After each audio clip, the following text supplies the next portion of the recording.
Today, we're diving into how to add friends on Snapchat using QR codes. It's a quick and easy way to connect with others, so let's get started. First, open your Snapchat app. If you're not logged in, go ahead and log in with your username and password.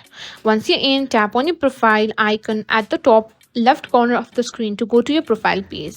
On your profile page, you will see a snap code. That's your personal QR code. Tap on it to open the Snapcode screen. To add a friend using the QR code, tap on Add Friends, which is usually represented by a little add icon or a person with a plus sign. Now select Snapcode, which is this one, this icon.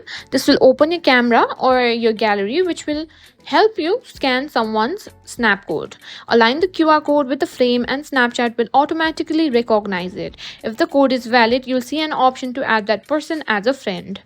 And that's it.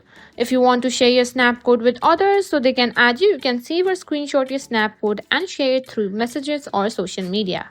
Thanks for watching, and I'll see you in the next one.